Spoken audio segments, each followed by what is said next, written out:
തെരഞ്ഞെടുപ്പ് ആവേശത്തിലാണ് നിലമ്പൂർ. ഇടതു വലതു മുന്നണികൾ പ്രചരണം ഊർജിതമാക്കുന്നുണ്ട്.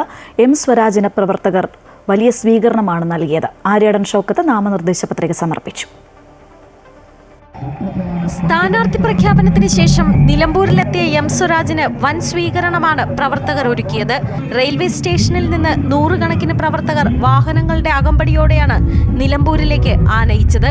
വഴിയിലുടനീളം പ്രവർത്തകർ സ്വീകരണവും നൽകി. നമുക്ക് എല്ലാവർക്കും നാടാകെ പതാകകളുടെ നിറഭേദങ്ങൾക്കപ്പുറത്ത് ഒറ്റക്കെട്ടായി നാടിന്റെ നന്മയ്ക്ക് വേണ്ടി നല്ലൊരു നാളേക്കായി പുതിയൊരു കേരളത്തിനായി നമുക്ക് ഒന്നിച്ചു പോകാം. എല്ലാവർക്കും ഹൃദയാഭിവാദനങ്ങൾ.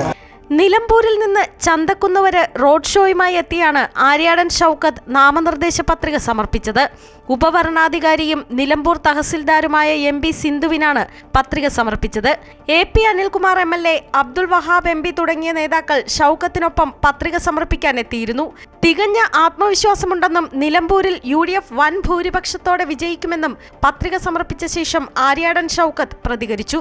നിലമ്പൂരിൽ ഇതുവരെ ഒരിക്കലും കണ്ടിട്ടില്ലാത്ത രൂപത്തിലുള്ള ഒരു വലിയ ആവേശമാണ് ഇന്ന് പ്രവർത്തകർക്കും ജനങ്ങൾക്കും നിലമ്പൂരിലുള്ളത്.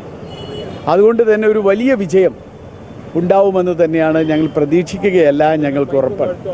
3 പതിറ്റാണ്ട് കാലം ആര്യാടൻ മുഹമ്മദ് കുത്തകയാക്കി വെച്ചിരുന്ന മണ്ഡലം തിരിച്ചുപിടിക്കാൻ മകൻ ഷൗക്കത്തും സഖാവ് കുഞ്ഞാലിയുടെ രക്തം വീണ് ചുവന്ന മണ്ണ് ഇടതുപക്ഷത്തോടൊപ്പം നിലനിർത്താൻ സ്വരാജും കളത്തിലിറങ്ങുമ്പോൾ പോരാട്ടം തീപാറും.